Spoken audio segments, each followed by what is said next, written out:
Y en nuestra agenda cultural vamos a hablar de literatura. Vamos a hablar de un libro de novela negra. Ese es el género en el que a priori, ahora nuestro autor nos lo confirmará, se inscribe, se llama Alacrán, se titula Alacrán. Su autor es un valenciano, Salva Alemany, un valenciano que ha hecho muchas cosas, desde el paso por la música, ahora paso por la administración y también paso ya a su tercera novela, o sea que no van mal las cosas, por el mundo de la literatura. Salva, ¿qué tal? Buenas tardes. Hola, buenas tardes, muchas gracias. Esta es tu tercera novela, Salva. Correcto, tercera novela. Publicaste, la anterior fue una novela, más de la que hay bastantes referencias que pueden encontrar, porque la escribiste sobre un famoso caso de abusos sexuales en Irlanda, y que muchos recordaremos. Así es. El caso Ferns se conoció como el caso Ferns, sí.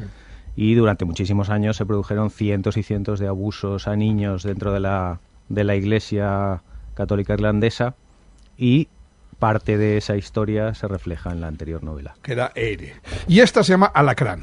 Si en la anterior novela la habías ambientado por estos casos en Irlanda, en esta te vas a la frontera de México. Efectivamente. ¿Has viajado por allí? He estado en México, no específicamente donde transcurre, que es en la frontera entre México y Estados Unidos, en la zona del Paso y de Ciudad Juárez, que es una zona terrible del planeta, y me interesaba sobre todo cómo la sociedad mexicana ha interiorizado el tema del narcotráfico y de la violencia, ¿no? Cuando estudias un poco los datos, te das cuenta de que es una situación terrible, ¿no? De desaparición de gente. En el año 2007 había 300 asesinatos en Ciudad Juárez y en solo 3 años pasaron a casi 4.000 asesinatos en un solo año, ¿no?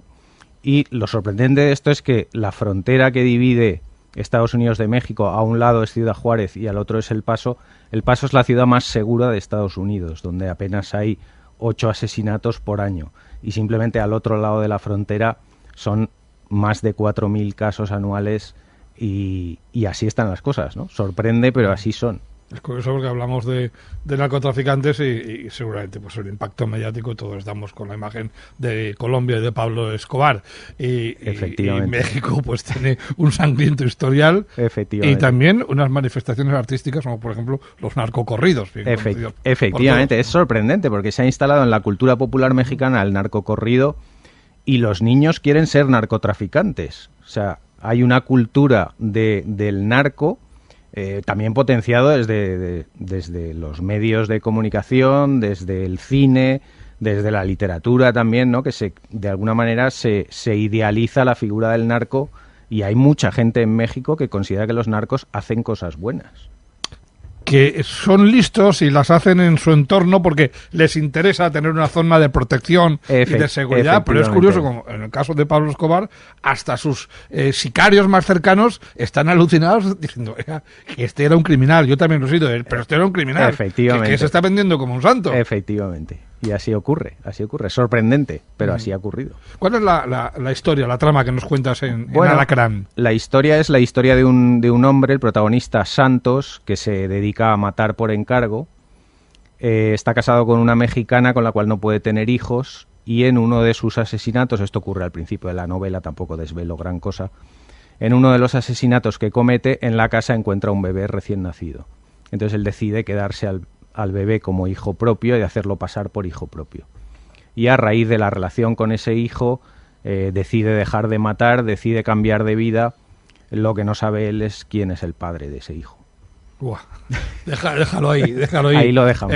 Que no está nada mal tirado y nada mal enfocado. ¿Qué hacías tú por México cuando fuiste a es decir, la novela te la encontraste, la historia te la encontraste la historia allá, ¿no? No creas. Yo nunca sé de qué voy a escribir cuando me pongo a escribir. Yo me siento y empiezo a escribir y jamás sé lo que va a ocurrir. No tienes ninguna idea preconcebida. Nunca hago un guión previo, ni una escaleta, ni personajes, ni trama.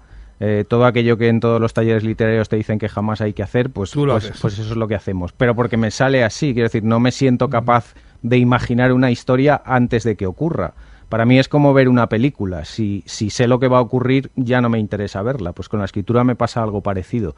Yo empiezo a escribir y nunca sé lo que va a ocurrir. Entonces las historias me llevan, y es en el proceso de documentación del entorno de la novela, de lo que está ocurriendo en la novela, cuando descubro muchas cosas. Y en este caso descubrí México a través de la novela también, de la documentación. Yo he estado un par de veces, pero he estado de vacaciones, tampoco nada que ver con el mundo del narcotráfico. Ya imagino. Pero al estar allí te das cuenta que las cosas allí son muy diferentes, ¿no? Que la corrupción es una cosa asumida y entendida, es una manera de funcionar y a veces ni siquiera es peor que la que tenemos aquí.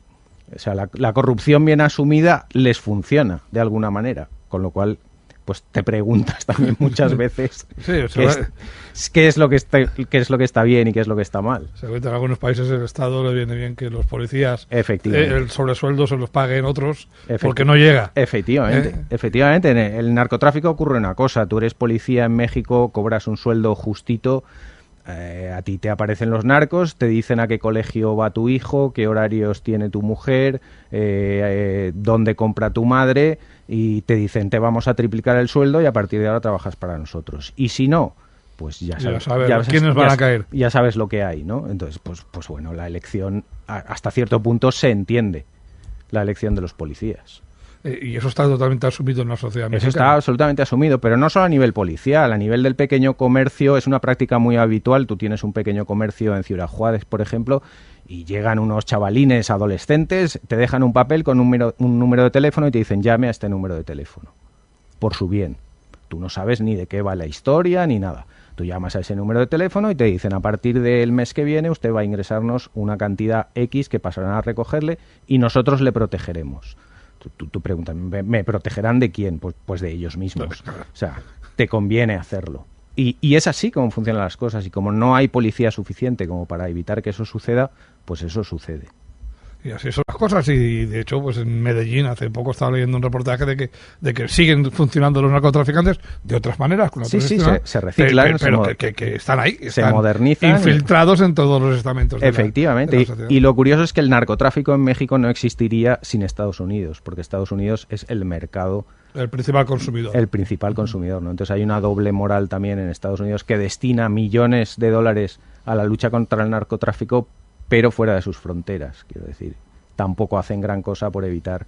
Y de hecho el consumo de heroína, por ejemplo, ya está considerado una epidemia en Estados Unidos, ¿no? Con consecuencias terribles para la población. Pues no tiene mala pinta esta novela. Alacrán, de Salva Alemán. Por cierto, tu próxima novela, que imagino ya la traes o no. Sí, estoy terminándola ya. Ya la estás terminando. Sí. O sea, te voy a decir, claro, cuando empezaste a escribir no sabías de qué ibas a escribir. No sabía de qué iba. Pero ya ha salido. ¿Y también tiene que ver con algún viaje tuyo? Pues tiene que ver también con viajes, efectivamente. Sí. Tiene que ver. Yo viajo mucho, es una de mis grandes pasiones, y en todos los viajes me nutro de experiencias que luego utilizo en las novelas. Y sí, tiene que ver con los viajes, efectivamente. Bueno, pues ya vendrás y ya nos la contarás. Y con la música. Con la música, porque tú también has sido músico. Efectivamente. En un grupo de los años 90. Efectivamente. Que eran los RC Druids. RC Druids, que alguno os sonará, desde luego que sí.